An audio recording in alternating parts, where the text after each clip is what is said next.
Hi everybody, this is Carrie Rousseau. I'm your consultant for this party, and I wanted to just share with you a quick recipe. I stopped at the farmer's market this morning in Oxford, Ohio, and I got some apples from Scott Downing at the Downing Fruit Farm stand.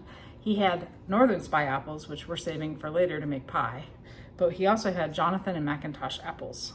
The Jonathan apples have a more muted coloring. They're not as shiny and glossy as the McIntosh. They're also lighter in color. They're more pink instead of red, with a little bit more green. So they're pink and green. The McIntosh apples are more red all the way around. They're still got a little green to them, but they're also a very shiny, waxy coating on the outside. So what I did was I used my handy dandy apple slicer, still has apple on it, from Pampered Chef. It does a perfect job of slicing apples and coring. It's also great for snacking apples. If you have kids that come home from school and they're starving for something, quick apple and some peanut butter is a great after-school snack. Unless they're allergic to peanuts, then of course not that. I took all of those apples and I put them in this amazing thing over here. This is our deluxe cooking blender. I've shot this video twice this morning now, so I've already got the applesauce done. I wanted to show you though some really cool features. Right now it's got this blinking ad, but what I did was I took all the apples, I cut them up, half Jonathan, half McIntosh, and they put them in here. You see the steam coming out of the top of this blender. This is our cooking blender. So it not only chops, but it also heats as it goes. So I had a quarter cup of water, I added some cinnamon, and I added some maple syrup to the mix, and I just hit go. I set it to the jam setting because yeah, you can make jelly in here too. And I just let it go. Set it and forget it, I walked away. And now I have this amazing, smooth applesauce that is going to be just perfect for my family. We only use a little bit of sweetener. The apples are sweet enough, but they do need a little bit of a kick, and that cinnamon is perfect. For this recipe, I used our Cinnamon Plus blend, which is available from Pampered Chef, along with a host of other pantry seasonings that we love here. Oh my gosh. So you can see when you put the lid on correctly, it actually locks in place and it plays a tone, so you know it's locked. It's not going to spit all over your kitchen. You then select the choice that you want. For this one I did jam. There are other choices like grinding or smoothie, soups. Oh my gosh. You can actually just put your veggies right in here with the broth and hit go. And it makes soup. It cooks it in about 45 minutes.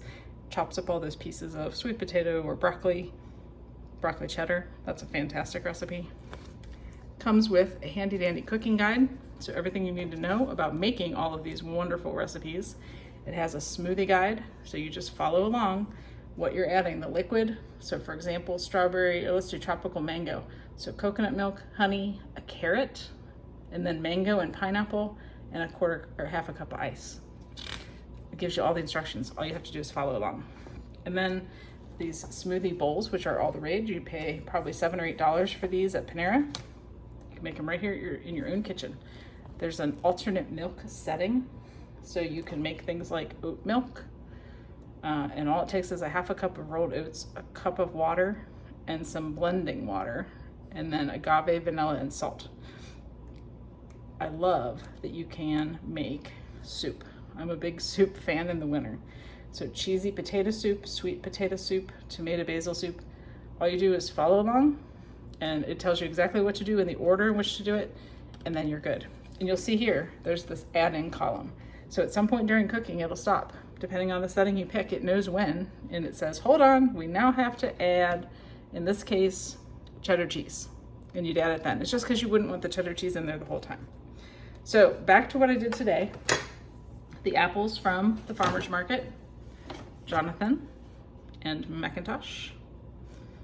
You can kind of tell the difference. And then we ended up with this lovely applesauce, which I can't wait for it to cool. Right now, very hot.